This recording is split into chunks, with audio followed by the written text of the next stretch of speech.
Oh my God, this was the best interview ever from Carlos King. I love Funky Dineva. Love him.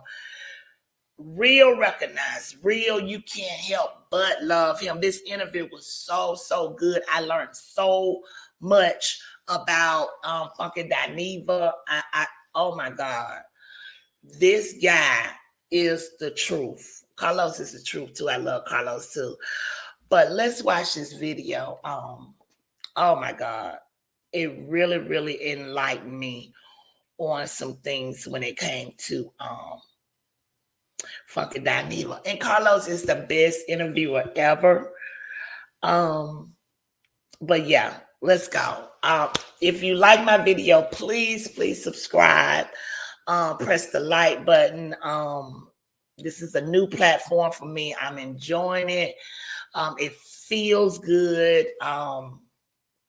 But yeah, please subscribe. I'm trying to get my subscribers up. I think I'm at 80 subscribers, but please subscribe. I love doing this kind of content. So let's share the video, and I'm going at the door. Thank y'all for watching. Thank you so much.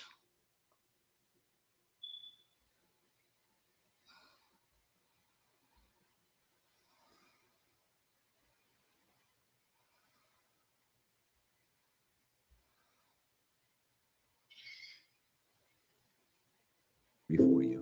Whoa. Boys can have daddy issues too. You know, my first sexual encounters were with extremely older men, 15, and they're like 40. You were molested. I know that now. Why are you getting on my tea like a therapist? But one of the biggest misconceptions about you is that you are this messy black queen. Baby, I could unravel so many reality TV shows right now, baby. Did Sheree Whitfield sue you? Oh yeah. So who would you say is a YouTube blogger that you feel like has next? There's a lot of people out there. Armand is good in silo that he's good in, like that female rap. That was why, you know, when I made my departure from Fox Soul, which is a perfect segue because I'm sure that's where we're going. They needed somebody who was brazen, cavalier, not afraid to speak. He or T.S. Madison were the best ones. Was Madison asked first before Armand? Why were you so unhappy at TGIF? Just every damn day you came to work, it was fucking something. The deal fell through over $250. What was it between Claudia and Al that just made things so negative working at that time? I know that they had allegedly Al would contact producers, human resources, and do a lot of complaints and was a diva behind the scene. Would that be true? So when you saw Armand's roast, what was your first thought? I thought it was extremely unprofessional. I thought it was gross. When you learned that it was officially canceled, what was the first thought that went through? This is stupid. And y'all had something, and it could have taken everybody to the next level. Y'all could have, I could have been like Portia, took a season off and came back. A lot of people feel like you hate black women. A lot of people feel like you are very disrespectful to black women. So what's next for the doll? Syndicated Nighttime Talk. This is the first time I'm saying this publicly. I'll be back in Atlanta in September. I'm coming to kick ass and take names. That's some exclusive tea. Hey, Raindrops. Now, before we get into this video, I want to talk to you about joining my community. Yes, my YouTube community of subscribers. So make sure you like and subscribe to this channel. It helps build the channel and build our community. I love it when you guys comment and post. So remember, make sure to like and subscribe to this channel. Raindrops is the moment you've all been waiting for. Not only is this person my friend in real life, I'm also one of his biggest fans. He is a legend. I am so proud of him. And we've been trying to do this for a long time, but God is good and we do things in God's timing. So without further ado, give it up for the king of YouTube. Yes, that's his title. And I ain't trying to take it, child. Give it up for the king of YouTube, Funky Dineva. You know what? That means a lot coming from you. I got a question for you, Carlos. I'm not doing what? How you going to ask me questions? I'm your friend and I'm this and all these accolades. You ain't never put me on one of your shows. Okay, you want to go there now? I want to go Let's there. go there. I want to go there right now. Don't- I met Carlos over a decade ago Yes. at Vita with Derek J. Derek J was like, "Oh, this is Yes. Carlos." I met him and yada yada yada.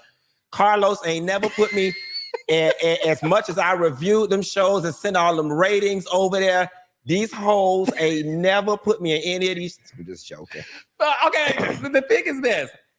I have created and developed multiple shows for you that people don't know about. Because you know I move in silence. Mm-hmm. I have had pitch meetings with you. Mm-hmm. We did do that. Okay, I remember no, that. I do remember that.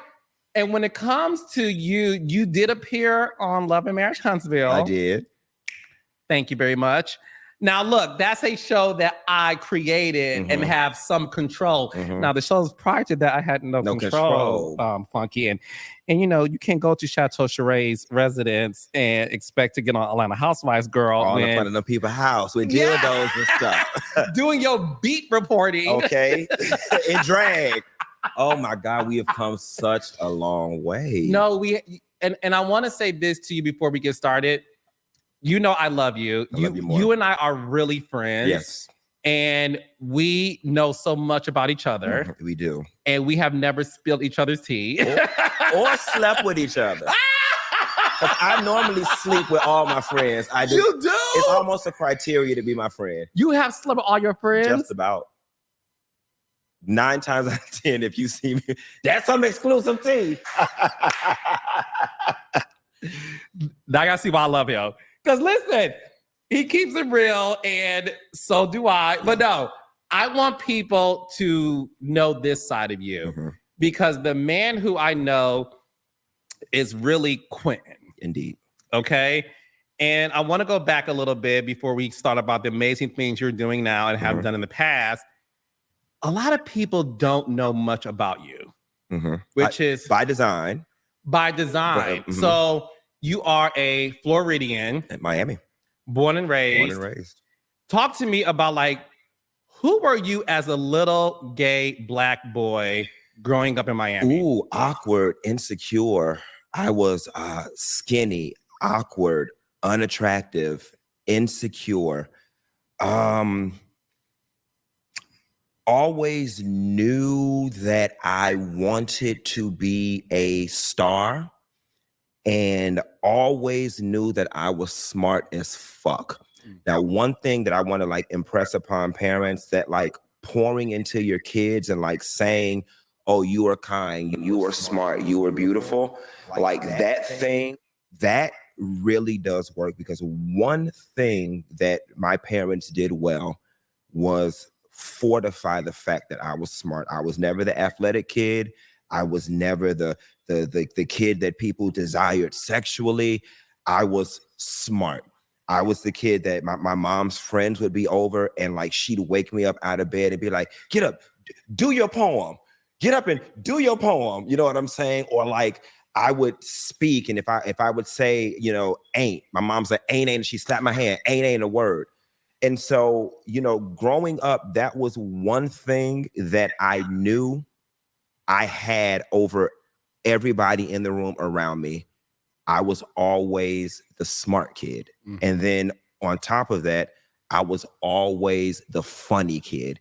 And I learned very early on, you know, when you're a kid, it's the attractive kids and it's the athletic kids that get all of the glory and the popularity. And I was like, well, that's not my trump card. What was yours? And I learned that humor was my card. And that's why people kept me around. And that's how I got into the circles. I was the funny kid. And then again, too, being my mouth. You know, when you're awkward and skinny and you're gay, and mind you, elementary school, middle school, even early high school, I had no concept of what gay was. I didn't know. I knew I was different than everybody else. Now, all the other kids were calling me sissy and a faggot and all this type of stuff. And And it's weird because I grew up in Carroll City, now called Miami Gardens, inner city Miami. But in my up until 3rd grade, I went to a white private school. And you know, so funny, both of my parents are dead now, and I don't know why they took me out of private school. They probably couldn't afford it anymore. But 4th grade, I get taken out of private school and thrust into inner city black school.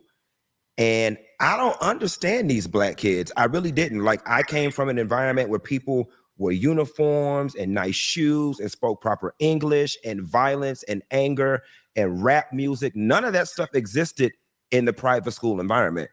And then all of a sudden now I'm in 4th grade around these, for lack of a better word, progetic ass children that's talking all this slang, and they're so steeped in black culture. And I had no idea what the hell was going on. And so, you know, I got teased and bullied and pushed on and hit on a lot. They bullied you physically. Yeah, at times. Yeah, there were times, you know, you go to the bathroom and kid push you down or push you into a wall. And I didn't come from a family of like rough and tumble cousins where we were in the yard fighting and stuff. That just was not, I was just not a tough and rumble kid. And I will never forget, and this is when I knew my mouth was a weapon. There was this kid in class that was just bothering me. And I just turned around and I just went off on him. And I was scared to do it when I did it, but I did. And in that moment, the class erupted in laughter. And instead of him like getting up and hitting me, he started crying. And then my reputation became, oh, don't say nothing to that skinny gay boy. He'll rank you and make you cry. And from that moment on, I was like, oh, bitch, I got something. And I used my mouth to back a motherfucker up off me. And it's been that way. And that's when I knew. I was like, you got something. And that's why to this day, at 40 years old, a bitch do not want to tongue wrestle with me because you're not going to win. But that was how it happened. It was a defense mechanism. Been called fat sissies and stuff. Mm-hmm. Thankfully, I wasn't physically bullied. Mm-hmm. But I can relate to you in the sense of you have to defend yourself. And it's no mistake that you and I have created this path for ourselves to where we are self-made and we use our voice to be a weapon. Yeah. And I've had to learn how to hone that too. And, you know, I also was the kid that got talked too much on Progress Report. Mm-hmm. I was the kid that got talked too much. I was the kid that, you know, at times, like, you know, my parents would, you know, be quiet, go sit down, be quiet, stop talking, be quiet, stop talking. And it's weird though, because like in elementary, when I went to the public school, I was on the morning announcements. Middle school, you know, I always was wrote poetry contests, oratorical contests. High school again, you know, morning announcements, most of my years there, drama. And it's just so funny how the thing that people told me was, you know, defective in me is the thing that brought me over, which is my mouth. And so my cautionary tale to parents out there is don't tell your kids they talk too much. Like, figure out a way to hone that talent. Granted, my parents were doing the best they could with what they had, but in a perfect world, they would have honed that talent, put me in drama classes or stage or theater or something. But it's just so weird how, you know, I was always told I talk too much, and now I talk for a living, a very good living, as you know, as we know. But yeah. So let's talk about your household though. So you grew up in a 2-parent household. No. My parents divorced when I was a baby. I don't have any recollection whatsoever of my parents being together. If I'm not mistaken, I think my parents divorced when I was a few months old. So the only memories that I do have, or the only familial configuration that I do have, is me and my mom, and then my dad, my stepmom, and the family that I had at that house. But my father was very much present. It's one of those things. I went to my dad's house on the weekends and on holidays. And then when I was about 14 years old, I think in the 10th grade, I moved in with my dad permanently until I went off to college. What was your relation like with your father? So my father was a provider beyond measure. My father probably was the best provider that any family could ever want. He prided himself in that because my father grew up dirt poor in rural Mississippi. His father, wasn't present or whatever. So, he, I think operated in survival mode. As it relates to being bonded with one another, that didn't exist. Having an emotional connection, that didn't exist. My father couldn't tell you my favorite things to eat, my friends, my favorite colors, what I like to do. It just, like many Black men from the South that just come from nothing, affection and being loving, it just was a luxury that they were not afforded coming up. And I guess they did not know how to do it. You know what I'm saying? And so yeah, he was there, he was present, he, provided. But as far as him and I like being connected, and me being like, Dad, this is what's going on, or us talking, or him like picking me up from school and taking me to McDonald's to get a Happy Meal, those things didn't happen. Did you guys ever have conversation about you being gay? Did you ever come out to him? Yeah. So it's so funny, being Black, you automatically assume that your father is going to be the one who has the issue and that your mother is going to be the one that coddles you. And it was the other way around. I'll never forget, I was about maybe like 23, 24, 25, somewhere in there. My mom had known for 2 years, and he and my stepmom were in the living room. And, we were having a larger conversation, and I told him, and he looked at me and he said, "You didn't even have to tell me that." He was like, I watch those white people on MTV. I see what they do to their kids. He was like, "What do you think of me?" And he said, "Even if you were a serial killer, you're still my son. I have to love you." And then he took it a step further, mind you, this non-emotional Black man. And he said to me, "You've been walking around all these years carrying a burden that was mine to carry for you." Mm. And I was like, whoa. Because when it comes to like showing like emotion and connectiveness, I had never ever gotten a level of like intimacy or like emotional connection from my father. So I never thought he would have ever said something like that. And I'm going to be honest with you. A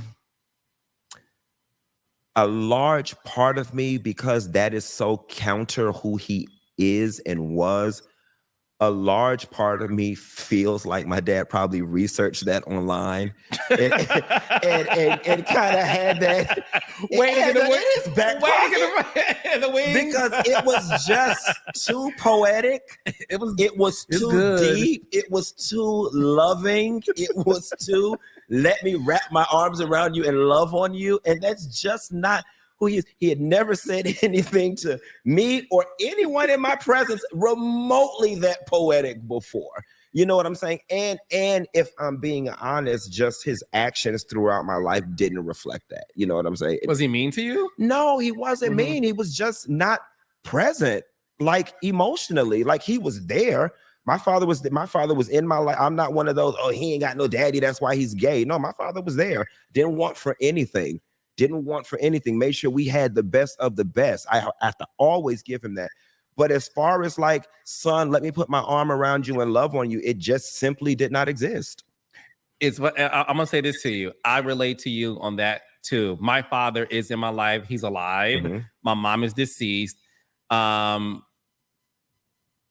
and my father were not at all close growing up at all. Just wasn't. He was in the house. Yeah. But not there. Present in the house, but just not present, just not there. Just not to me. Yeah. To my brothers who watch sports with him, sure. My sisters, to gay Carlos, not at all. And it took me later in life, and I'm saying this because I want to speak on behalf of your father, if I may. What I learned from my father, being born in 1949, having to grow up drinking from the colored water fountain, having a father who picked cotton, being born where you are told in Detroit, Michigan, as a teenager, the best you can be is working at Ford Motor Company, GM or Chrysler, work at a plant. And that's what he did because he forgone his dreams of being a musician because he had all these kids. You know, I have 10 kids, right? I mean, 10 siblings. So what I learned, Quentin, is this. My father being born in 1949, that's all he knew was to be a provider. And he wasn't raised as a Black man in the 50s or the 60s to have emotion because God forbid you showed emotion, you would get beat by the man.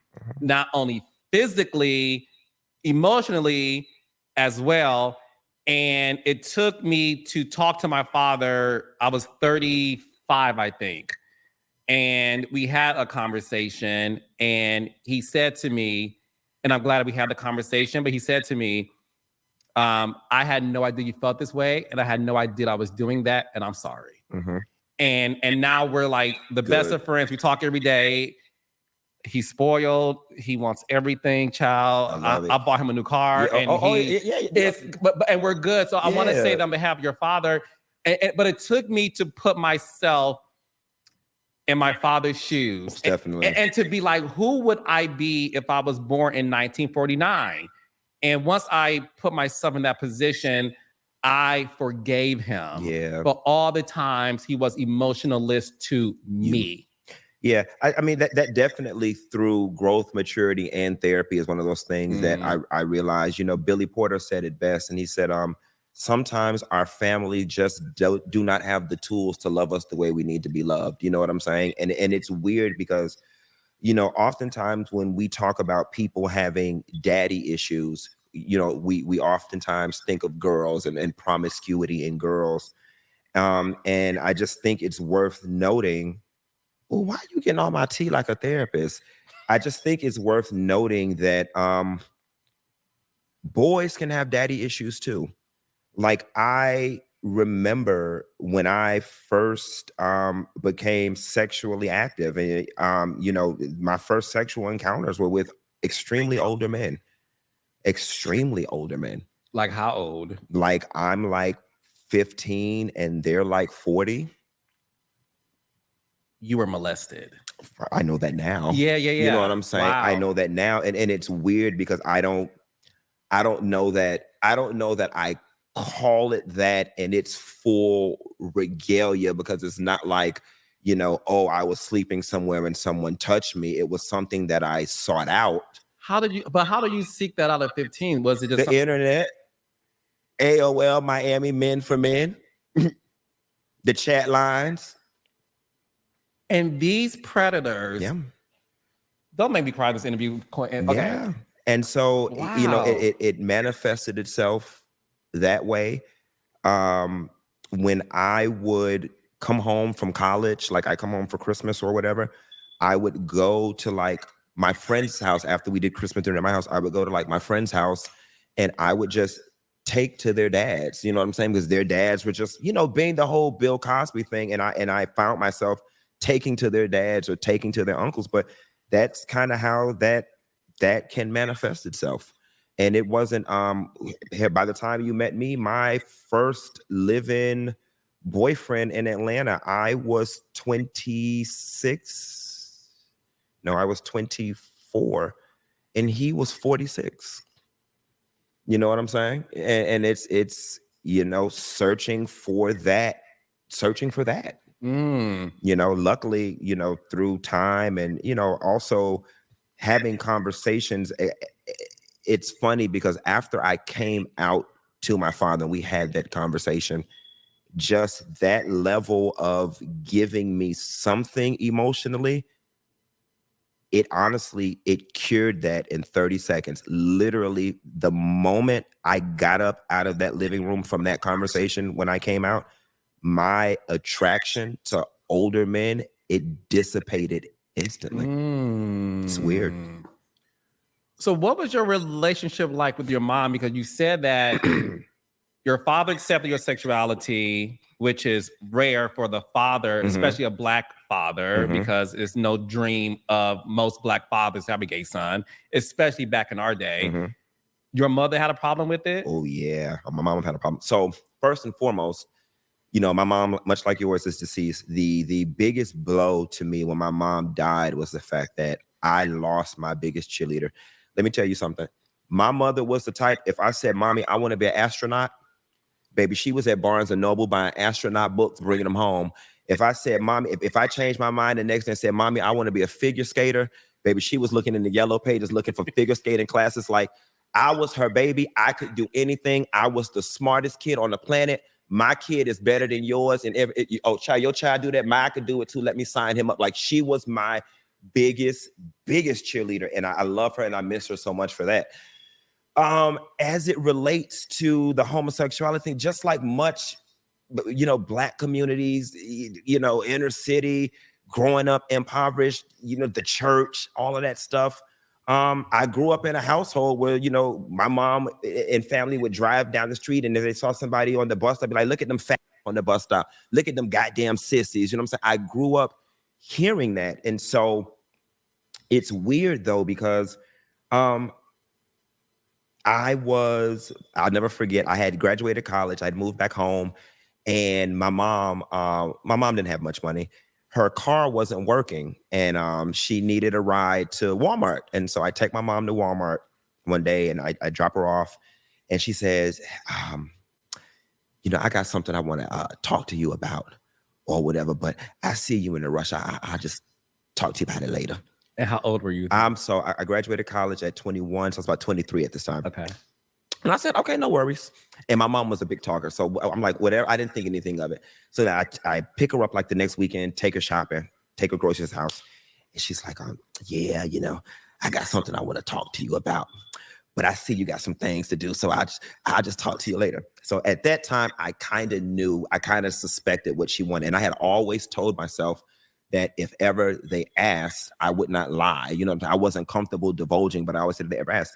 So this third time, I pick her up, take her groceries in the house. She follows me outside and she says, yeah, you know, I got something I want to ask you or whatever. Well, first of all, hey, how you doing? And so whatever my mom said, how you doing? Because that's just not the way she talked. It's about to be some shit. And she said, well, I have an aunt, one of my grandmother's sisters. For the sake of this interview, I'm just going to say her name was Bridget. She was like, you know, well, you know, Bridget going around saying, you know, Bridget. I said, you want to know if I'm gay? Yes. I just blurted it out. I just blurted it out. And so she looks, and like you can see the air just get let out of her, right? And then she goes, did somebody touch you? And, you know, in the sense of how she was asking, no. You know what I'm saying? No. I was like, no.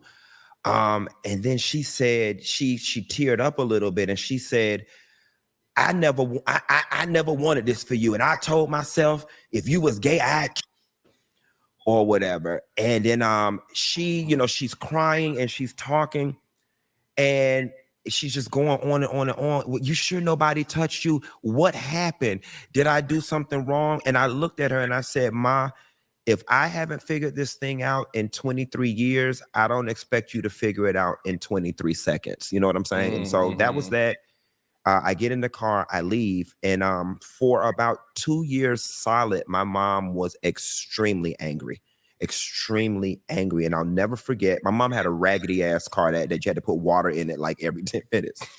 And so one day I'm in my apartment and there's a knock at my door. And I go to the door and it's my mom. I live on the second floor, and all I see is all this smoke coming out of her car, and she's holding a water bottle. And I open the door and this woman goes, look at you. I could see it all on your skin. I could see it in your skin. God's not pleased. I slammed that door in that bitch face. I Oh, no, ma'am. Oh, no, ma'am. You and that raggedy ass car. I know you did not just show up to my house with this bullshit. I slammed that door in her face so damn hard, and she had to sit her ass outside my apartment for like an hour and a half in the Miami sun, because my mom's cars never had air conditioning. She had to sit out there sweating and all until her car calmed down or did whatever the hell it needed to do until she drove on and went about her damn business. You know what I'm saying? And then, what ends up happening, it's just so funny how, the black families don't want you to be gay, but they'll take your gay money. Baby, they will take your gay money in a heartbeat. And, so it's, when you're, and at the time I was just working a, normal job, making $50,000 a year. But when your mom needs $40, when she needs $75, all of a sudden that gay leave your skin real quick. All of a sudden your skin real clear and Neutrogena worthy or whatever. But I will say this. After being angry for about 2 years, she finally came around. She came around. I'll never forget. I had a conversation with her one time and I said, Ma, would you rather have a gay son or a dead son? And she said, Quentin, I'd rather have a gay son. And I said, I remember growing up, you used to say and all this stuff. I said, now that you know your son is one of these facts, do you still use those words? And she said, Quentin, I do not. I tell people my son is one of the gays. And I told my neighbor Janice, you got to love your son. She got a gay son. And Quentin, you should see him. When they come out to school, they just be a switching and a twisting, all down the highway. And I told my neighbor Janice, you got to love your son. You got to love him. And so it's just good to know that she came around in her own way. And even, going back to like you understanding your father, I'm not mad with her. I get it. Like every black family from the goddamn South and in the church was raised that way. Yep. It's just, I guess she would have probably been close to 50 or 50 something at that time. I was asking this woman to undo 50 something years of being taught one thing. You know what I'm saying? And so, and it goes back to the fact that, look, in the black community, way more back than it is now, it wasn't even a consideration that one of your kids could be gay. It just wasn't a thought, because I had gay uncles. Hate Uncle Pete and Uncle Pete. Pause and a brother knows. Okay. Look, that's like gay uncle saying, bitch, don't spill my tea. Okay. All on this thing. my aunt and my mom, they be like, don't put me on that Facebook. But no, it goes to show that, look, I want you to know this. You do know that your mom and dad is looking down on you. Most definitely. So proud. Most definitely. And you have permanent guardian angels watching over you. And I'm sure you probably feel this way too. There's moments when you're going to feel their presence as you are protected from certain things. Oh, yeah. When you're saved from certain things, and when certain blessings come. Most definitely. Those are your parents. I tell people all the time, I am one of the most dangerous people you can probably ever come in contact with, because I've got two parents working it out for me in the spiritual realm. And that's honestly how I look at it. I mean, and then when you factor in grandparents as well, but I'm literally like, I've got two parents working it out for me in the spiritual realms. Yeah, I totally agree. You went to college. You are college degreed.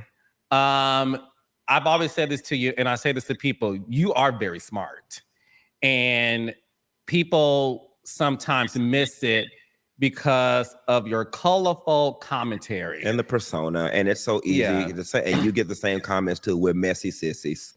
Oh yeah, no. You know what I'm saying? Like, that's just, you see a gay man, you see a ounce of femininity, you see an ounce of flamboyance, and it's just, you're a messy sissy. Oh no, and it's one of the biggest misconceptions about both of us. You know what I'm saying? Because in my day-to-day life, I'm actually so far from it. But go ahead. No. Listen, I relate to you in that sense too, because I create shows that have a lot of mess in it, for lack of a better word. I'm considered messy more so than my white gay counterparts. We get it because we're Black, feminine, gay, whimsical.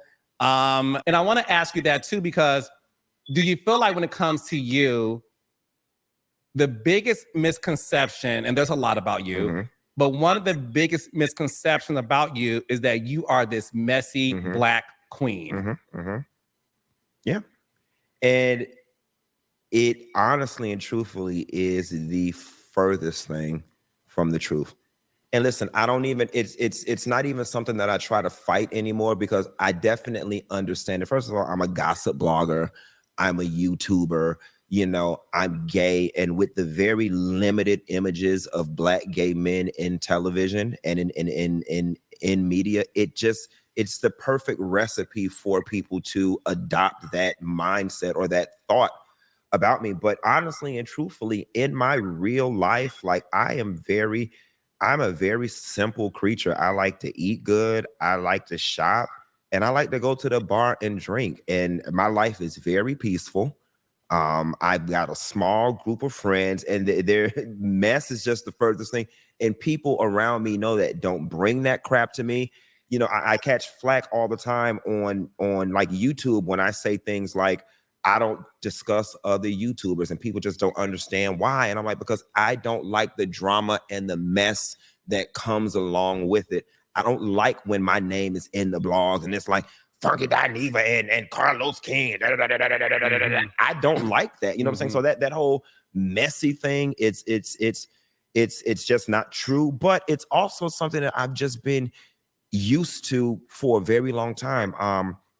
I'm brazen. I'm cavalier. I don't mind saying what needs to be said in any circumstance. I'm at the forefront of a lot of things. I can articulate myself very well, and I talk a lot. You know what I'm saying? I talk a lot. So I can understand how people have that perception, but it's simply not true.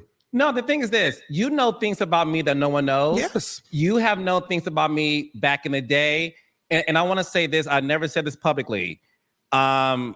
Listen, there's a time when I used to like hang out a lot and party and all this other stuff.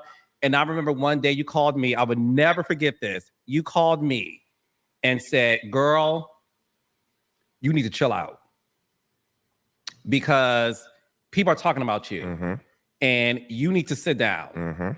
I will never forget that. And at the time, you have a popular blog and you could have easily reported it and said, girl, Carl was at the club and he was hanging out.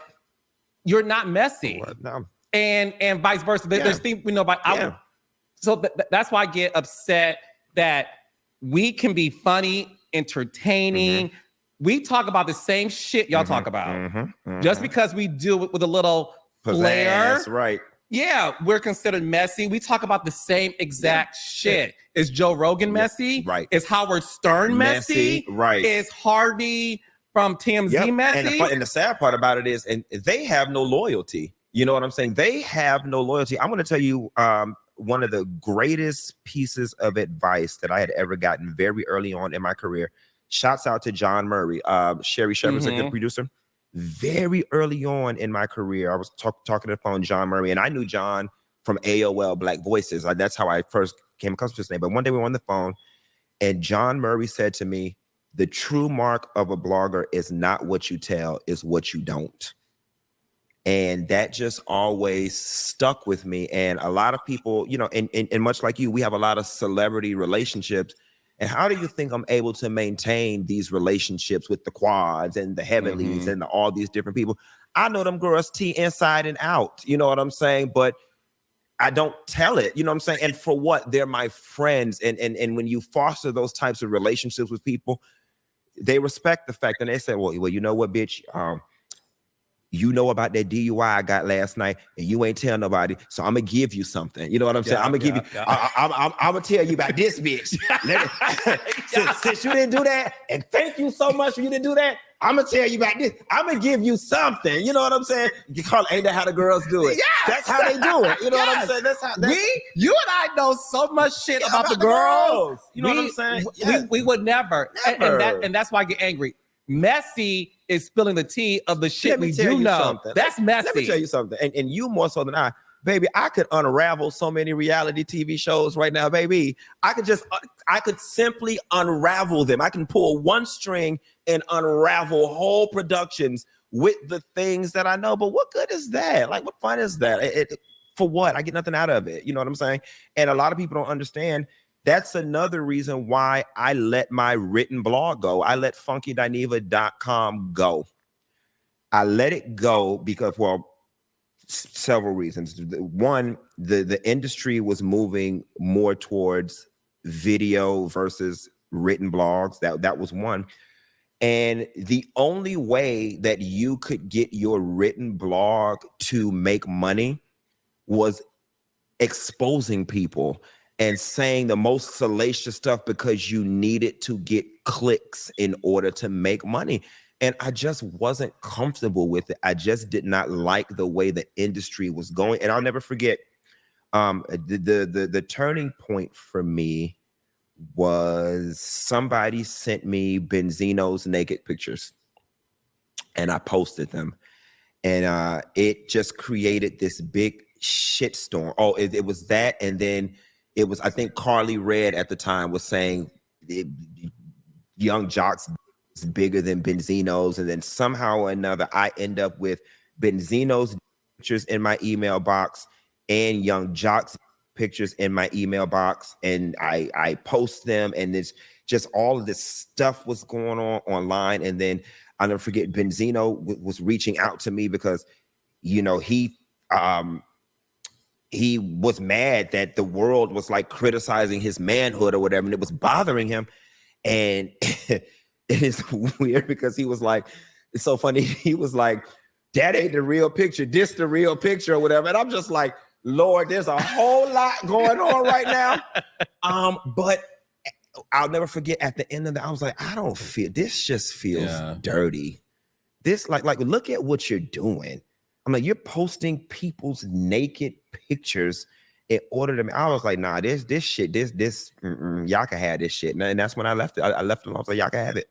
And it's funny because you had you have a college degree, you had a corporate job. What made you transition into doing the blogging in the first place?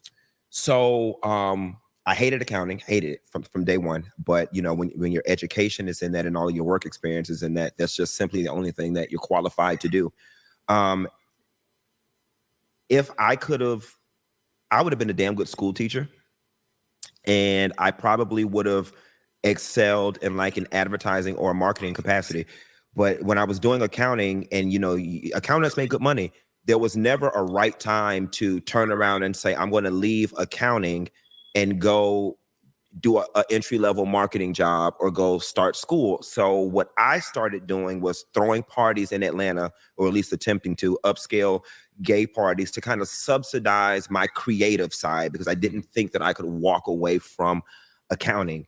And as a result of doing that, I had a huge Facebook following, and I would just be at work and I'd be like, my boss brought her bald-headed ass in here today talking about her ugly ass children. Don't nobody want to hear this shit. And, excuse me. And so it became like a little soap opera that I would keep up on Facebook. And people, you know, a day or two would go by without me posting, and people would be like, where's your post? Like, what's going on with your boss? Like, you know, we need the update or whatever. And then Housewives of Atlanta comes out. Yeah, I don't think you know the story. Housewives of Atlanta comes out. And then that October, my friends and I decided we're going to be the housewives. We had a white girl with us, Roy Neal. She was Kim. And of course, who are you? Of course, Nene. I'm Nene Leakes. Of course, I'm Nene Leakes. And it's so funny. And you know what? I actually think you should embed my very first YouTube video. It's called My Hair Is Laid. Put it in the interview. You'll see it's on YouTube. My Hair Is Laid. And I find this Halloween, we're the housewives. Fast forward to like December, I'm cleaning up the basement and I find this wig up under the sofa. And I put the wig on. And this is the very first video that you guys will see. I'm like, yes, honey.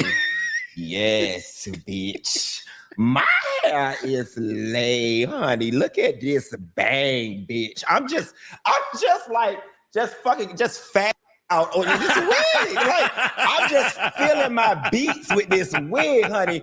Yeah, I'm just feeling real pussy with this wig on, or whatever. And I thought the shit was so funny. And so I wanted to send it to some friends, but the file was too big to text. So I uploaded to this YouTube channel that I had since I was a teenager. Just so you know how you have to sign up for YouTube.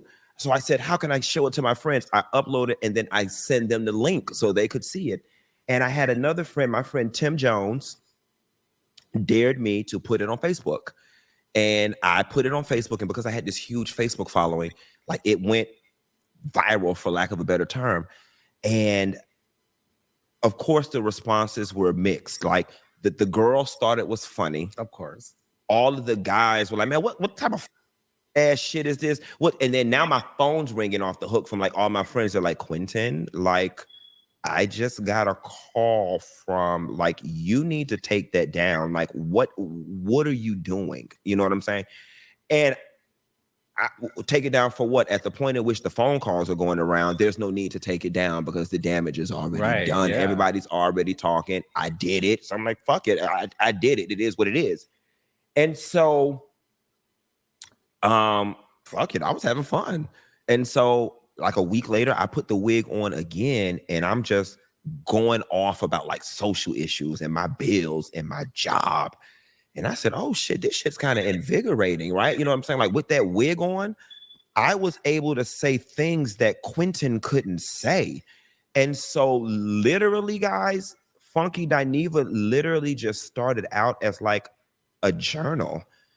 And I would just talking to it was never intended to be a business. And y'all got to understand, when I came out 13 years ago, the word YouTuber did not exist. The phrase social media did not exist. The word influencer did not exist. None of those things existed. And I at this point now, I've got like 4, 5, 6 videos of I'm just venting, just talking about random shit. And I get this email from YouTube. At that time, you had to be invited to partnership. I get this email. I didn't understand it. Again, YouTubers didn't exist. And so I ignore the email. What was this bullshit? I ignore the email. About a month or two later, I get another email. I'm bored at work. I fill the email out. And that month, I think I made maybe like $40 in YouTube cash. Like, okay, I was like, well, gas money. I was like, whatever. And so the next month I make like $88. Now you gotta make $100 in order for YouTube to pay out. FYI, I made like $80. I'm like, okay, this could be gas money.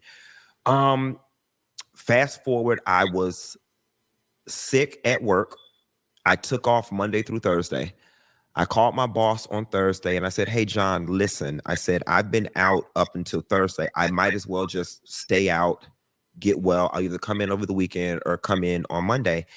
And he said, Quentin, you've been out this long. It creates a nice natural stopping point. He said, it creates a nice natural stopping point. He said, I can tell that you're not happy. So we're just going to end this relationship here. And I was so sick. I looked at that phone, Carlos. I rolled back over and put that damn phone on the bed. I just didn't give a damn. For one, accountancy is the type of thing. All I had to do was call the temp agency on Monday and I'd have another job by Wednesday. I could temp somewhere. So I wasn't really pressed. Got it. Yeah. But so I was like, that's what I'll do. I did it before. And I said, okay. When I woke up that Monday and I got ready to do my thing, send my resume out, I said, you know what, Quentin, sending your resume out for another accounting job is literally you auditioning for misery. You're walking in saying to somebody, excuse me, Carlos King, can you please pay me to be miserable? And I said, you can't do it. At the time, Obama was in office and unemployment in Georgia was about $1,400 a month. And I remember saying to myself, I don't know what this YouTube thing is. I made a couple dollars over here. Okay, if I can get $1,400 on unemployment, if I can get these videos to make another $1,400 or $1,500, that's $3,000 a month. I can live off of that. Mind you, my rent was only $600. So I was like, if I can get these videos, $1,500 from these videos, $1,500 from unemployment, I can live off of this. And within about 4 months, bitch, I was on the first Love and Hip Hop reunion. I'll never forget Katrina Daly. I'll never forget. I was sitting at home. I was doing my videos. That's when first season of Love and Hip Hop. Let me say this to you and to Mona. I would not have a career or be here today if it was not for the Real Housewives of Atlanta and if it was not for Love and Hip Hop. Those are Love and Hip Hop Atlanta. Those are the two shows that broke me, that put me on television, so on and so forth. I'm doing my little videos. You know, the first early seasons of Love and Hip Hop were the best. You know what I'm saying? So I'm like, I'm going in. And mind you, I'm the first bitch on YouTube to ever do reality TV reviews. Okay, it was not a thing. It wasn't a thing. And to give me my things, bitches. Do you feel like, not to cut you off, but I want to finish the story. Do you feel like you don't get your things? I will say this while you think. Me included, and I'm saying this to you on some real shit. We are able because of you. Me included, me with my company, my shows I create. We are able because of you. Thank you. Me and every Black, white content creator who either do interviews or recap reality TV. I need you to know this. We all bow down to you. You got to do all that. No. We are. But I because was one of the first. No. My problem is this. What makes me upset is the moment people reach a certain level of success, they don't want to acknowledge the person who inspired them.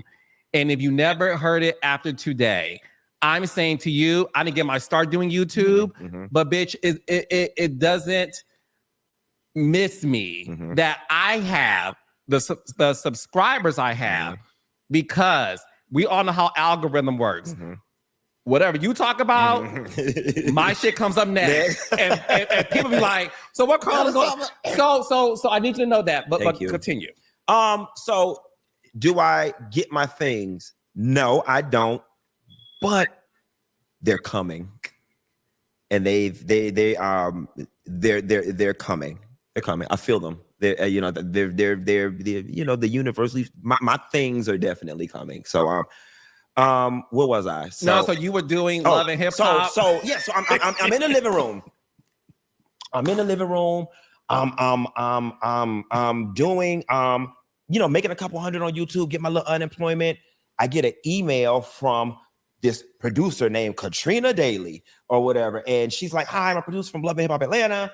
And we see your videos and we would like to know how much it would be if we could license your videos using Reunion." Now, mind you, I'm not in the business. I don't know anything. And at this time, I had met Candy. I had met Candy Burris. She literally was the only person I knew in the business. And so I called Candy and I'm like, "Listen, I got this email from this producer. I don't know what this is."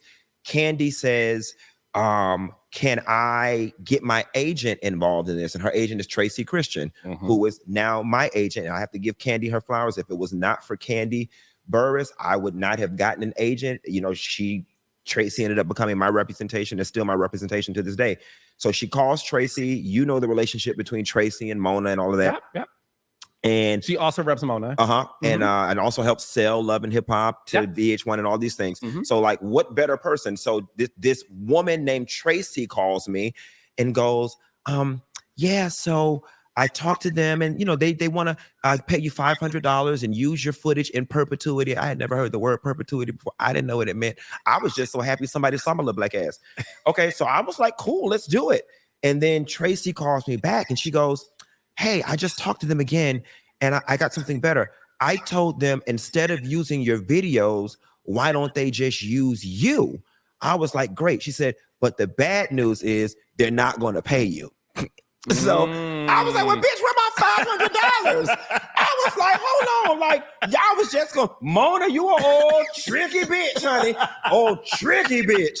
I was like, "Where my $500? So they fly me to I'm gonna tell you how else Mona fucked my money up. Let me tell you. No, I'm gonna tell you. So they fly me to VH1. I do the whole thing. That's when I'm sitting in the audience with the wig on it, and everybody makes the big Dwayne Wade comparisons between me. Okay. So then fast forward after that, I developed this great relationship with Mona and the people that they love me. That's when they do the Love and Hip Hop Dirty Little Secret special. They filmed it at the strip club in Atlanta. Let me tell you how Mona put my money up. So I'm getting my good unemployment, my good $1,400 a month in unemployment. I go to that strip club. They hand me employment paperwork. I fill out the employment paperwork. I guess them hoes ran to the Department of Labor with that goddamn paperwork. Bitch, let's just say we filmed on the Tuesday. I was supposed to get my check on Thursday. Bitch, my unemployment did not come. Them girls said, no, ma'am, you got a job, Miss Girl. Them girls, mind you, Mona them only paid me $500 more. That was my $500. Mona, you fucked up all my unemployment over $500. But I'm going to tell you something. In that moment, that was a turning point, because all I had to do was really just go back down to the unemployment office and explain to them this was a one-time gig, and they would have started my unemployment up again. But I remember saying to myself, as long as you're getting this unemployment, you're going to use it as a crutch. And so after Mona fucked up my unemployment, I never went back down there and reinstated it. I said, you're going to grind this out. And I grinded it out. And then I just, I made $3,000, made $4,000, made $5,000. Now a bitch makes $50,000. But that's you make $50,000 a month minimally on YouTube. Currently, on average. Mm-hmm. On average. Yeah, floats between if I actually like do work, 50. If I do nothing, if I just bare minimum, just wake up, brush my teeth, and just jump on the camera, about 35, 38. See, that's why I don't care about the things and the accolades, because I'm comfortable. You know what I'm saying? And it's like, and I've learned this from being in Atlanta around the TV girls. And this is another thing. I'm glad you're here. I used to always, be very honest with you.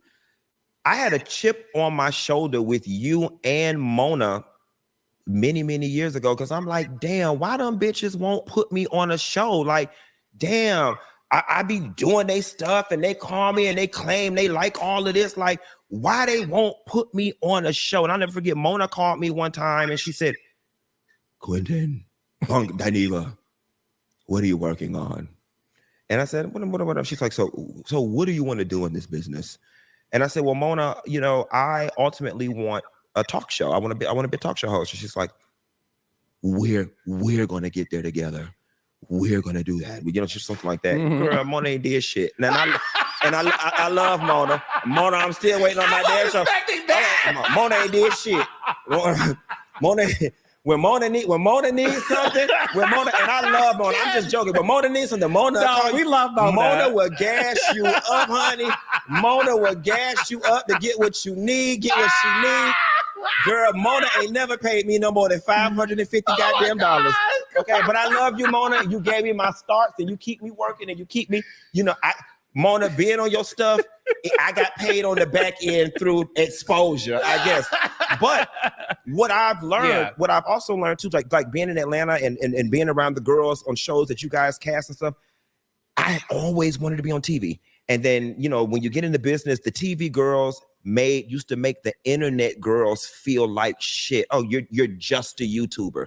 You're just a YouTuber. They still, some still do. But the gag is, bitch, you only get paid for 13 weeks.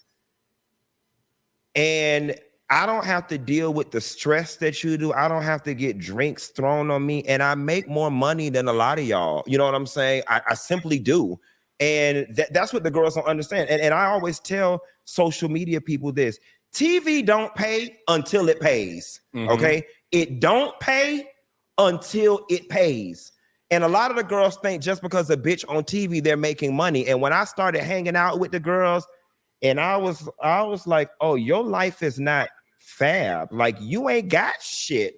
And I was like, oh, baby, I'm content right here where I'm at. And I promise you, while I want my career has never been one of a producer has called me and given me this opportunity. Everything that I've always had and every level that I've always gone to, I've had to build it myself. And I'm all right with that because it gives me autonomy. I don't have to answer to nobody. I make the type of money that I want to make. I'm in control of what I make. And it's just easier, you know what I'm saying? And I can't be fired.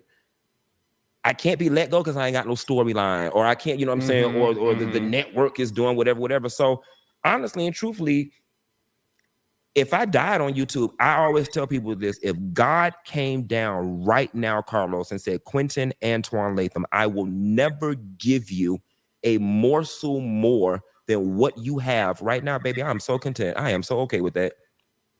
Listen, well, first of all, that's beautiful to hear. I do want to go back because I want to be able to answer your question too, because you and I have talked about this before, but I want to be able to address it for the audience too. You have called me once and said, well, bitch, you give all these other bitches these shows, bitch. Don't forget about your sister. And one thing I always said to you, and I'll say it publicly, I said two things to you. I said, one, these shows I'm doing now, you don't fit in the grand scheme of things. You don't fit in the construct of this show.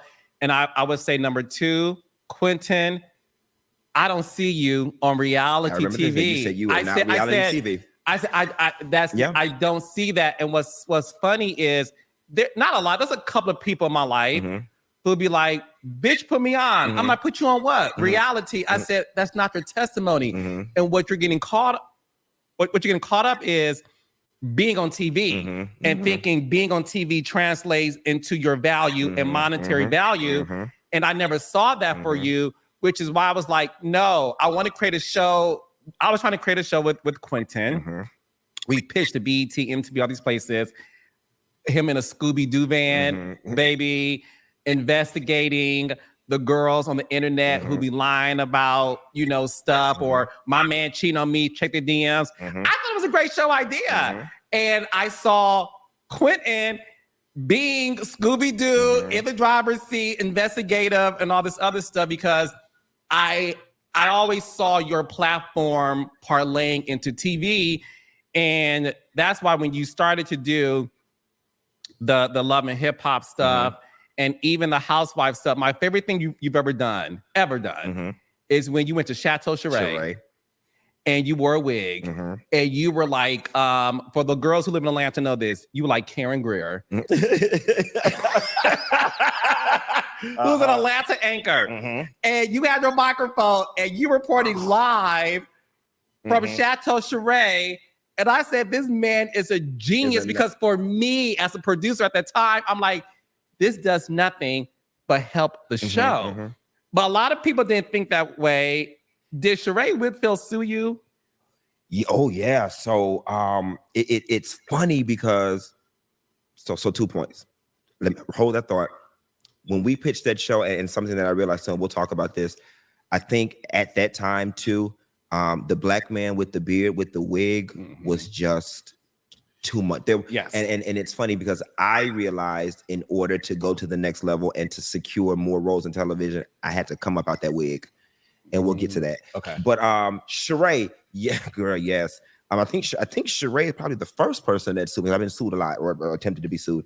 But believe it or not, that lawsuit with Sheree actually had very little to do with me and more to do with another blogger, a white lady blogger named Tamara Tattles, who at the time, me and Michelle Brown were friends, and we went out there and we did our thing, and it was on the internet, and the video had went around, and things were fine. It was there.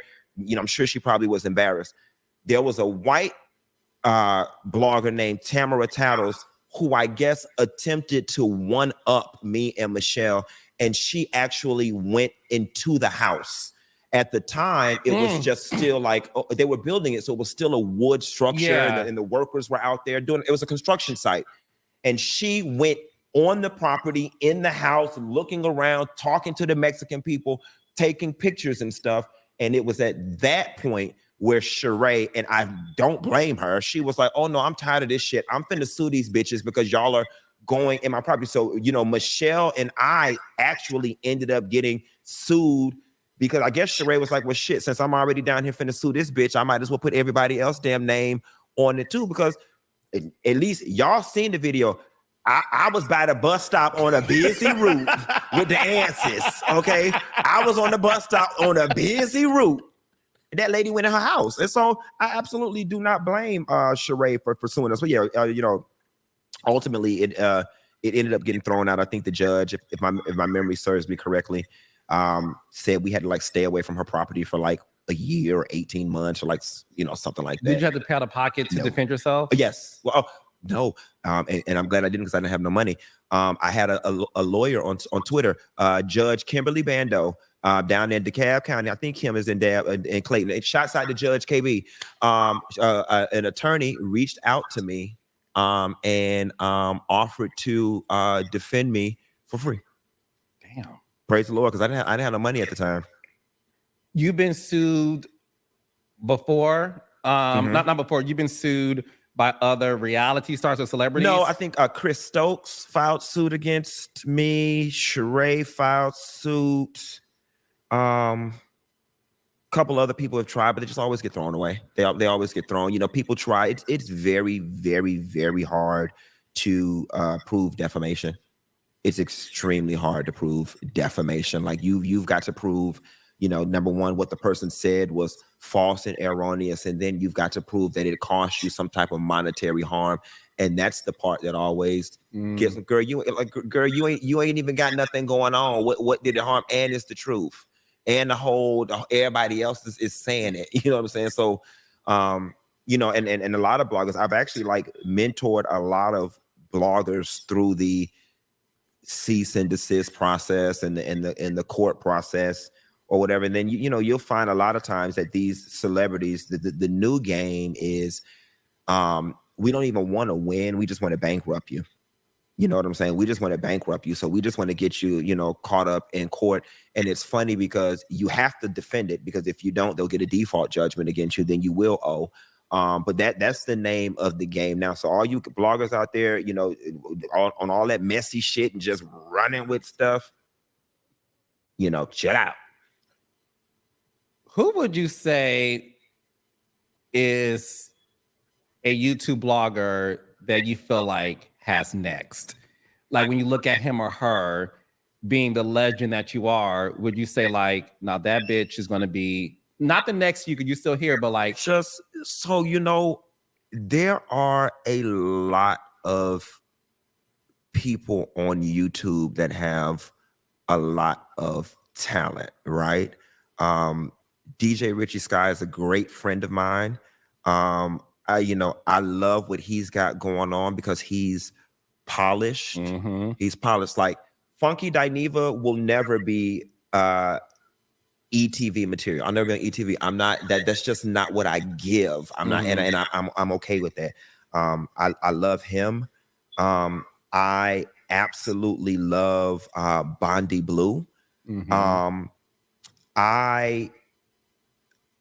Although we are not in a relationship and I don't have an issue with this person, I just don't particularly care for the way they move. But there is something to say about the business that Tasha K has built. Mm-hmm. You know what I'm saying? Like I don't necessarily agree with her methods and some of the things that she does. And I spoke earlier about being in exposure culture. I don't particularly care for that, but she definitely, she has something. There's a lot of people out there that have something, like Lovely T and her reporting abilities. There are a lot of people, but even Armand Wiggins, like Armand is good in the silo that he's good in, like that female rap stuff. He's good. That was why, when I made my departure from Fox Soul, which is perfect segue, and I'm sure that's where we're going. I'm sure, but that was why I was like, this guy is good. And I don't want nobody on YouTube to get mad if I left anybody's name, and I don't want y'all to think I'm being shady. I'm going to be very honest with you, Carlos. I do not watch other YouTubers at all. Oh, I know that for a fact. I don't at all. You never have, though. I don't, and believe it or not, I don't consume YouTube content. I don't. And people are always like, why? And it's for several reasons. My brain is a sponge. Okay. Everything that comes out of my mouth are things that I've picked up from just my life experiences. And I never want to be on my platform and then end up like saying your catchphrase or saying other people's stuff. That's the main reason why I don't look at a lot of other YouTubers. And then too, like, because we all are in this pop culture world, after I do my piece on it, I really don't care what you got to say about it. I'm moving on to the next thing. But there's a lot of talent in the YouTube space. And then there's a lot of people who need to go sit their ass the fuck down. There's a lot of people who just need to go sit the fuck down. But I would love to see like Bondi Blue blow up. She's from New Orleans. I just love everything that she's got going on. I would yeah, she's beautiful. I would too. She is. I would like to see Armand mature a little bit so he can really get everything that the universe has for him. And you know, I'll say it on camera because I'll say it to his face. Armand, you do need to grow up a little bit. You need to grow up a lot of bit. And I think once he grows up a little bit and matures, I think that the universe is definitely going to open up and give him all the things that he deserves. Why do you think he needs to grow up? In what aspect have you seen that made you say that? Just from like a you know, just like an older person once being young, you know what I'm saying? It's not one particular thing or another. It's just you know, there's just a small, from my perspective, it's just a small maturity factor that is missing, you know, coupled with obviously, you know, some things that I know that kind of transpired in the background with Fox Soul and all that type of stuff. There's just a maturity piece there. And this is not a read or not to be messy, but no. Armand, and I'm telling you, it's kind of like, you know, granted, we don't have a big brother, little brother relationship, but if I could be in this space, a big brother, like once he's got it, he's got the stuff. Baby. Armand's got the stuff. Armand has next. He's got the stuff. And as two gay black men in this business who are successful, I agree. I think he's definitely got it. He has it. He has it. He's just got to He's grow very up. talented. Have you, well, let me go backwards. Has he ever just reached out to you for advice or? No. So he interviewed, so we met once because he interviewed me once he came down to Miami. And so that's kind of how we fostered our relationship. And then when the Fox Soul situation came out, when he was in the running, like we definitely did have several conversations. And I just, you know, like, do this, do that. You should ask for this. You shouldn't ask for that. You know, here is the lay of the land type of thing. And I definitely, I will say this. I feel like in that situation, I did for him what I would want someone to do for me at a job. Like I was like, here is the official handbook to how to do the job. And then here is the unofficial handbook. Here is all the backstory. Stay away from this bitch. Don't talk to this one. Watch what you say in front of this one. Ask for this, ask for that. Don't do this, don't do, like, I literally gave him all of my experience. I poured into him because I would want somebody to do that for me. You know what I'm saying? So that has been our relationship. We're not like super close and we don't talk on the phone, but I would do that for anybody that was coming in behind me. When I made my departure, I wanted that show to succeed. I did. I just didn't want to work there no more, but I wanted the show to succeed. And I knew that they needed somebody. I knew that they were going to try to mimic my energy. I knew that for a fact. But they couldn't, you know, so don't even waste your time trying. But they needed somebody who was brazen, cavalier, not afraid to speak. And I felt like of all the people in the YouTube landscape, he or T.S. Madison were the best ones. Madison was unable to do it for whatever her reasons were. Was Madison asked first before Armand? Yes, from my understanding, yes. Not from my understanding, yes, she was, or whatever. And it schedule conflicts and the money wasn't right. Okay. So she turned it down. Why were you so unhappy at TGIF? Because from the outside looking in, because we've known each other for almost 20 years, I know my sister, and I said, oh, this bitch got a job where he gets to clock in for an hour, read the girls, get a check. And because the biggest thing for you that I know personally is you value your freedom. Yeah. You love freedom. Yeah. And I felt like this is a good opportunity for him. And I texted you like, bitch, this is actually good. Yeah. And I was always proud to guest co-host with you, or when you had to do other things. Just so y'all know, when he had to do other stuff and couldn't be on, he would refer me, or sometimes they would ask him like, "You okay if Carlos do it?" So I want y'all to know, like, this is what support looks like. You're not somebody like that, bitch. I don't want to. You know, Wendy Williams said so popular. I want nobody taking my spot, bitch. Yeah, and see, I was never one of those types of girls, because you know, it's just, you know, I'm good at what it is I do, and you know, other people are good, and I'm just not like that. But why were you so unhappy? Because I thought it was like, this is a good gig. The infighting, and the just every damn day you came to work, it was fucking something. And it's just like, bitch, we only got to be on this shit for an hour and a half. I'm just not understanding why a motherfucker cannot just read the goddamn topics, come to work, do what we need to do, log the fuck out, and that just be that. You know what I'm saying? It just, things got personal, people's feelings started getting intertwined, and to be clear, and I'm not speaking out of turn, because Claudia spoke about it when she was on your thing. The shit didn't have nothing to do with me. It was a lot of, you know, just me being caught in between her and Al, whatever the fuck they had going on, and it was dumb. It was dumb to me. Okay, and so let me give you the recipe for why I walked. Number one, like you said, bitch, I ain't had no job in 13 years, okay? Q don't work. So the fact that I gotta now punch a goddamn clock every day, that's already a compromise, right? And not to stop you, you also are a solo star.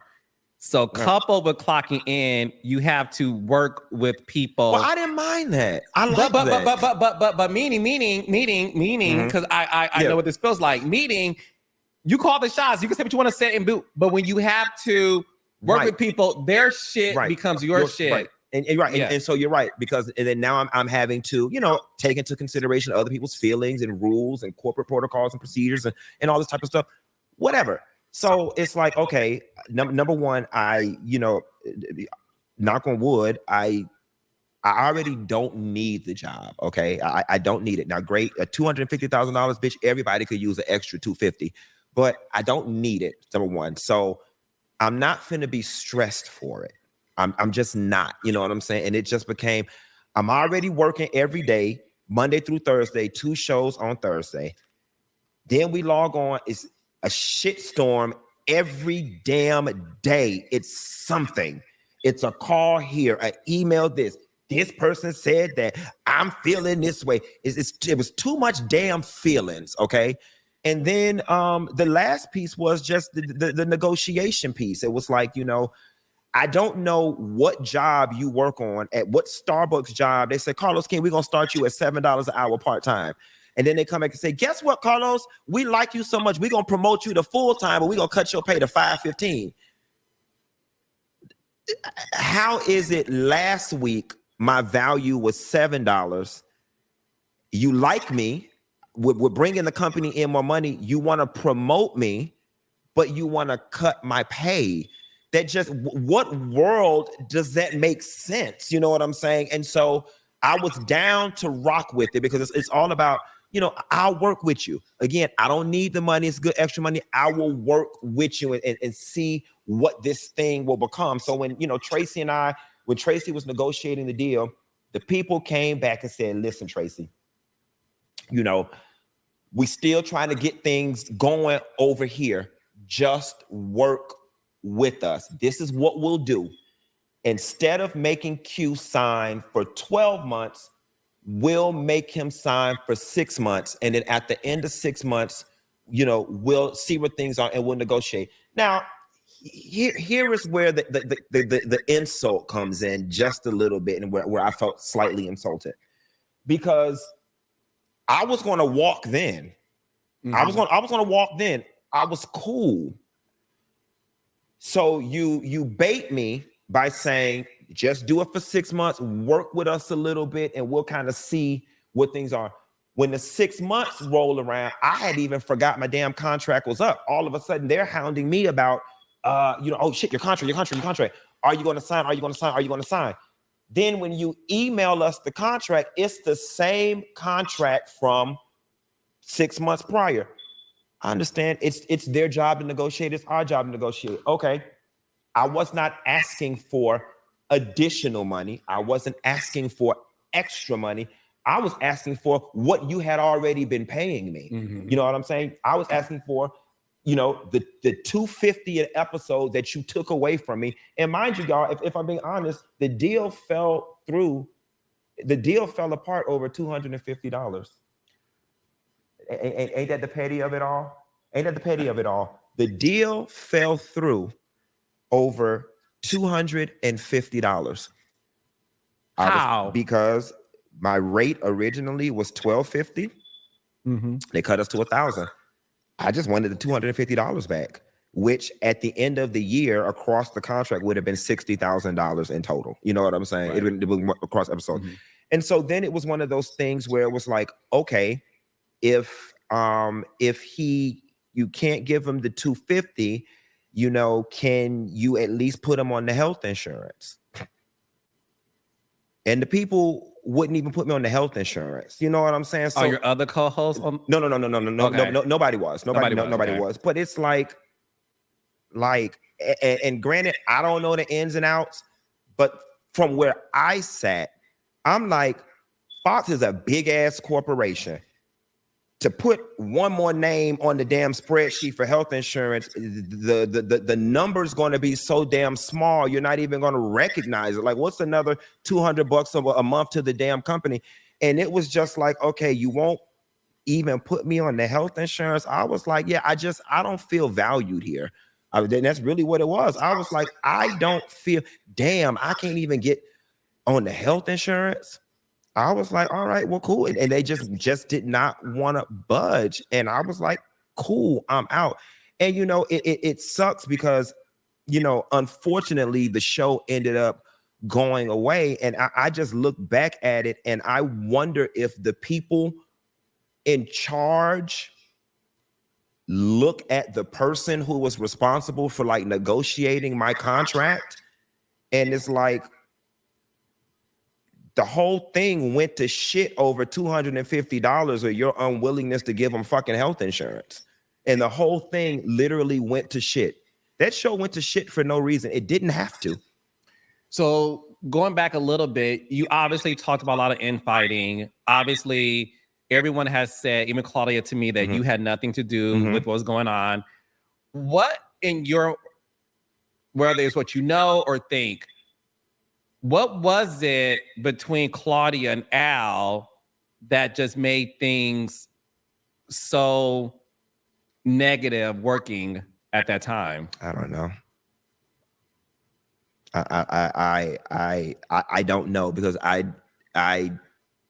know that they had a long-standing relationship for years prior. Carlos, honestly, I don't know. I honestly do not know. There was an incident, and this is just from me, like, piecing together things from all the blogs and stuff. There was an incident where Claudia got a screenshot of a text message from Al. And in the text message, he had said, and I'm only speaking about this because she's made it be known, because I don't want to be in nobody's mess. She got a screenshot from Al where he had said something unfavorable about her to Nene Leakes. Okay. And it got back, Claudia saw it, and that at that time had created a big shitstorm, and we got through it. So I thought. And the reason why I say so I thought is because now in present day, a lot of what I'm seeing online is people regurgitating or repeating that Claudia says, Al was talking about her, and that's when shit went wrong. You know what I'm saying? And so I thought we had got over that. I'm guessing maybe we never did. I'm guessing. I don't know. But that's just. There's been said that allegedly Al would contact producers, human resources, and do a lot of complaints and was a diva behind the scenes. Would that be true? I don't know what was going on after I left. When I was there, from my vantage point, that wasn't a thing. I'm pretty confident in saying that that's probably something that came about after I left. But when I was there, that wasn't a thing. None of us liked the damn producers. If I'm being honest, like, so there was no buddying up to the producers because none of us liked them. That wasn't going on when I was there. Now, if it was going on after I left, I don't know. What is it that you would like to say about your friendship with Al? Because there is this perception that, again, you know, he's a diva, he's this, and I know that you two are close. What would you say about his character and his personality and who he is that the world doesn't see or may not know?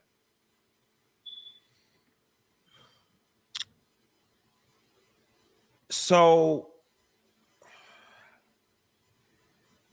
I don't think, me personally, I don't think that Al is a diva. And he didn't exemplify diva qualities when we were there. Honestly and truthfully, when I was there, Al was the most insecure of the three of us. You know what I'm saying? And he was always like, kind of like worried, you know what I'm saying? Like worried that he wasn't doing good, or worried that people didn't like him, or, you know, he always had to have his notes and stuff. And he always kind of felt, you know, a little inferior to Claudia and I, because he was like, you know, you guys are more experienced than this. You know, I did not experience any diva-like behavior when it came from Al. Like I said, after I left, I don't know what happened. And I can't speak about anybody else's relationship and experience. I have not experienced Al in that way. Me and Al, obviously, we've got being LGBT in common. Al's a good time. He liked to drink and he liked to party. And those are things that I like to do. You know what I'm saying? And that really is the level of our relationship. Are me and Al on the phone telling each other our deepest, darkest secrets? No. And as a matter of fact, I didn't even talk to Al about 2 or 3 weeks. I FaceTimed him last night and he was out. He didn't answer the phone. So, you know, we're cool. This thing that me and Al are so damn close. I know we're not. Like, you know what I'm saying? I would like to be. I mean, our relationship is growing. But Al is just a good time. It's a good time. The same way me and you, bitch, meet me at the bar, bitch. Let's go have some drinks and eat. That is what Al is to me. He's a good time. Yeah, and my time guest co-hosting, the times I've had, he was fine. Yeah. Al's cool. Al's great. I don't have any issues with Al. Al's a great person. Al's very prepared. Yeah, but he got his notes and stuff. And what I saw with this show that I love so much, I felt like it was the perfect balance. It was. I'm like, you're the wild card who, like, we'll know what he's gonna say. Claudia, great moderator, and Al brought the sophistication. And I thought it checked all the boxes. And I never had an issue working with her. And I think even Claudia shared it. Even after I left, I was like, listen, guys, you know, this particular situation didn't work out because of the contract, but in the future, if y'all ever want to, you know, do something again, we had lightning in a bottle, Carlos. We really did. We really did. We did. We had lightning in the bottle. And honestly and truthfully, you know, the right opportunity came around, and if we were able to recreate it under the right circumstances, I'd be open to it. It was fun. The culture needed it. And here is the thing that's unfortunate. There was the space was wide open. Wendy Williams, she gone. The Breakfast Club was in flux. Okay, they were auditioning 900 damn people at a time. that urban pop culture like space, that space was wide open and it was ours for the taking. It really was. Something else that was slightly frustrating too, and another reason why I decided to walk and not stick it out with Fox Soul is because nobody was giving us a clear direction on what we're doing. Are y'all taking this show to TV? We've been here now for 4 years. What are we doing? You know what I'm saying? Is the network growing? Is it? And every time we would ask questions, people would just talk in circles. And so another layer to me walking away is I don't need you to sit on YouTube. Okay. If anything, I'm trying to elevate beyond YouTube. I don't need you for YouTube. And I'm not being cocky. I'm not being arrogant. I'm not trying to be any of those things. But the lion's share of the people watching are my audience. I brought these people here. You know what I'm saying? Like when Fox Soul started, they had everything they had going on. And here is the proof in the pudding, because there were some incidences where, people were feeling themselves and didn't want to give a bitch their things, okay? You had Queens with Cocktail, which was Vivica Fox, Selena Johnson, Lisa Ray, and Claudia Jordan. Undeniably, all 4 of those women individually have a much higher profile than I do. Absolutely. Undeniably. Yep. But collectively, they couldn't even do the numbers that we were over there doing on TGIF. You see what I'm saying? So it's one of those things where your popularity per se ain't got shit to do with what's going on right here. You see what I'm saying? And when I left, the numbers left. Those were my people. Those were my people. So why am I going to just sit here with all of this going on? The contract ain't looking too right, and just continue to let y'all leech off of my damn people when I can just take my people back to where they came from and keep the money. You see what I'm saying? And then what ended up happening is I'm like, well, I was already making whatever it is I was making. And then things got a little messy. I'm not going to lie. I started doing my show at 8 o'clock at the same time as theirs to be messy, bitch. I'm not going to. See, I can appreciate that. Yes. We are messy. Oh, yeah. We can say, that was messy. Yeah. That other thing you're talking about. I said, oh, really? Oh, bitch, I'll fix you. I said, bitch,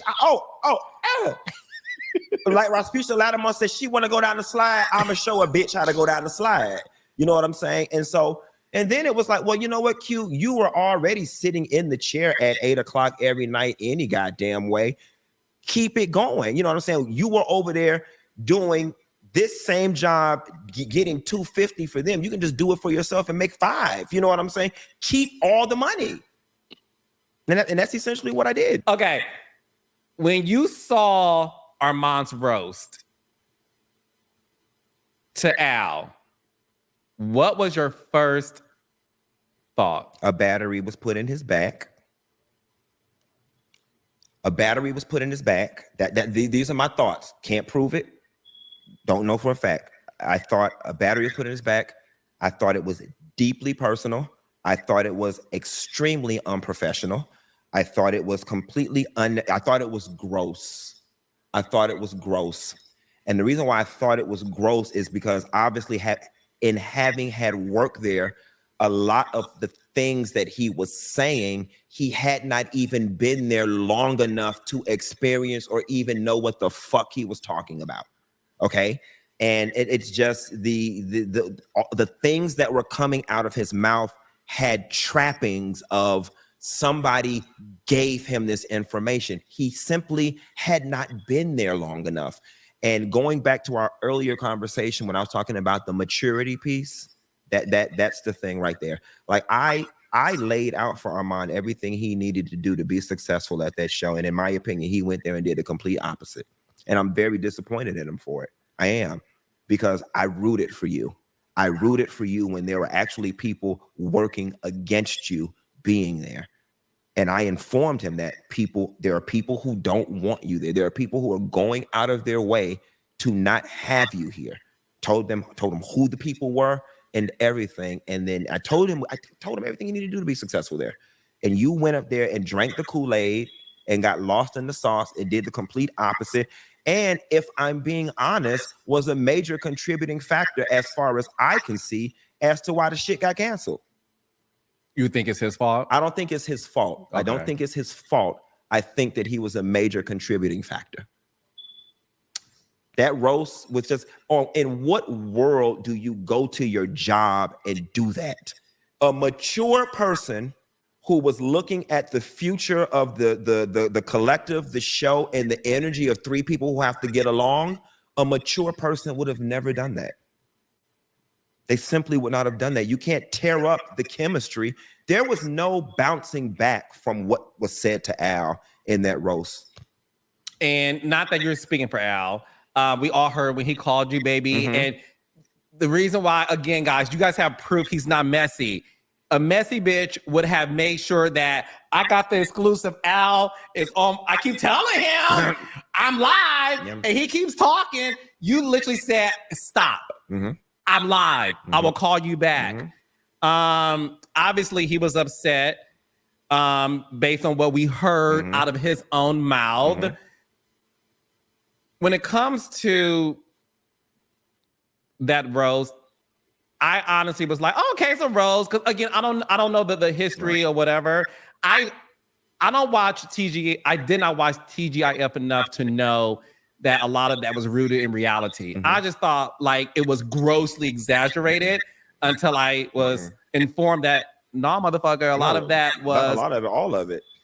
Yeah, all of it. Like it was like, yeah. When you learned that it was officially canceled, what was the first thought that went through? Like, was it a thought of sadness or I told you so, bitch? Or listen, I'm human. I have natural emotions. Vindicated. You know, my first response was, had them hoes gave me my $250, the shit wouldn't have been canceled. I'm just keeping it real. I had them hoes gave me my $250 or put me on the damn health insurance, the shit wouldn't have been canceled. That was my first thought. You know what I'm saying? And then the second was like, you know what I'm saying? Damn, this just did not have to be like.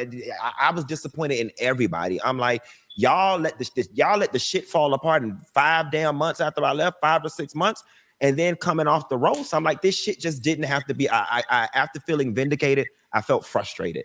I was like, because this is stupid, and y'all had something, and it could have taken everybody to the next level. Y'all could have.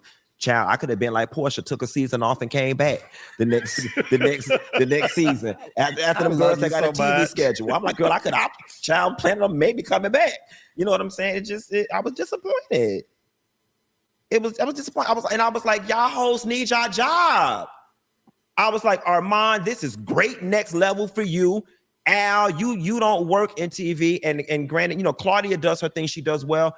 But Claudia does like movies and stuff. That's gig work. You know, you get a gig here. You may not work for a few months. You get another gig. It was a nice, stable paycheck for everybody. I'm not reading. It's a nice, stable paycheck. And I'm like, y'all fucked y'all check up over dumb shit. Who can't use an extra $250,000? Baby, I don't care what you know. make. So I just feel like it was a dumb reason. And honestly and truthfully, I feel like the person that lost the most in the situation was Armand. Because he had the most to gain from it. Do you think he can move on from this? Most definitely. Listen, your talent will always prevail. He's got the talent. Most definitely. Okay. Most definitely. But I just feel like in this situation, he had the most to gain. What's next for you, though? Because everything happens for a reason.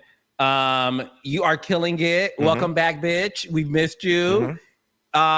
Your politics segments and shows you've been doing with Amanda Seals have been super informative.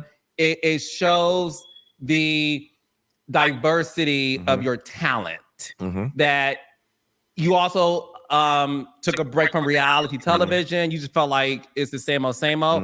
I want to say this to you too. You are hugely responsible for the success of the Love and Marriage Huntsville show. I love that show. You are. Thank you. Hugely responsible. I have never once asked you to watch any of my shows. You know what? You know the rumor is I'm on your payroll. They love saying that. or Carlos King brought him in for damage control. Like, damage control about that. I'm on your payroll and I'm on the Scott's payroll. Carlos has never called and asked me to do nothing for no show. At least Mona gave me $500. Carlos ain't never bought me a goddamn crystal snack. Okay. I owe you a lot. I'll make it up to you, baby. No, he's my friend in real life. He watched season 1 Bell Collective and said, I hate this show, bitch. This show is awful. I said, wait till season 2 come out there. So he doesn't watch things because we're friends, and he doesn't say nice things because we're friends. You are hugely responsible for that. Is the reason why I love you. In terms of what you're doing for my genre of reality television. We are nothing without you. I remember talking to an Atlanta housewife who shall remain nameless. At one point, Wendy Williams stopped talking about Atlanta housewives. And she said to me, the rating suffered because Wendy Williams doesn't talk about it anymore. And I saw that as she's right. It's a privilege to have you guys, you and Richie Sky, and Make It Make Sense. And like you said, Bondi Blue, whether you like me or not, talk about this show, Kempire. There's so many people who I appreciate. And again, they don't always say great things about me or the show. I don't take anything personally. But I will never discredit a content creator's purpose for my shows, and you are at the hem of that. So, what's next for the doll? Syndicated nighttime talk. That's the goal. That's what we're working towards. That's what's happening. That's what's you're working towards that. Yeah, that's the ultimate goal. I'm actually moving back to Atlanta to work on that. I'll be back in Atlanta. This is the first time I'm saying this publicly. I'll be back in Atlanta in September. Sign my lease and everything. I pick up my keys August 16th. I'll be back in Atlanta. So I'm coming to kick ass and take names. I figured if that's ultimately where I'm going, I need to get back in the mix. I need to be back with the girls. I need to be at the parties. I need to be at Carly Red dress premiere. I need to be at Mimi Faust's birthday party. I need to be at Rashida lipstick line launch. You know, all the tired ass Atlanta events, child. Them Atlanta events will wear me out, bro. If one more bitch, Nene Leakes t-shirt launch, Portia Sheets party. Atlanta will have a party for the most silly ass non-revenue generating business in a heartbeat. But yeah, I need to get back in the mix.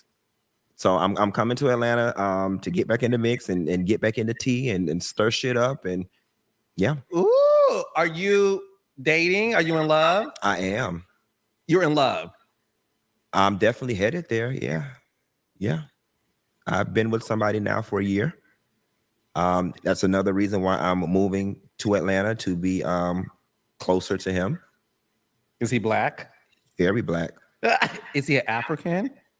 Nah, he ain't no African. You see what happened with Portia, honey? No, man. No, man. Them Africans won't goop me. How did y'all meet? We met in New Orleans at the Essence Festival at the Page. Is he in our business? No. I would never date nobody in our business. Got a good corporate job. Is a good man, Savannah. A good man. Yeah. You're in love. Well, you're headed there. Yeah. And wow, you are growing up. And the thing is this, based on where your life is headed now, do you finally feel like, because we've had personal conversations, and one day you called me, you said, Carlos, I feel stuck. I feel stagnant. Why aren't I at the level of certain things? And we've had a conversation about that. Do you still feel that way, or do you finally feel like the doors are opening up? And what did you, though, internally do differently to get all of these blessings that you well deserve? Well, number one, I had to get the fuck up out of Atlanta and get grounded. You know, I lost my way a little bit, and I always tell people, whenever you lose your way, go home. Whenever you lose your way, go home. And that's what I did. Came back to Miami, got grounded, got focused.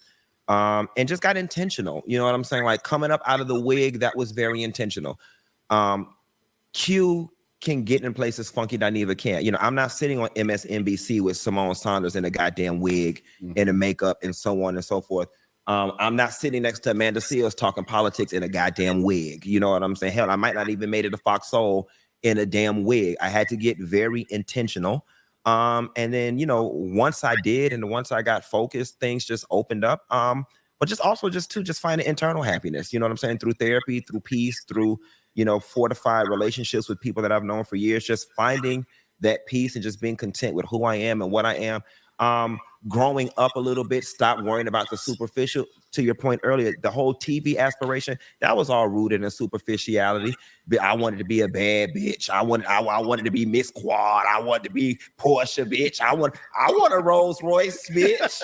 I want to walk in and everybody be like, who's that? You know, a lot of that was rooted in that. And then once you kind of just get out of that and realize that shit ain't cracked up to be what everybody thinks it is and get real, you know what I'm saying? It's just the universe just opened up.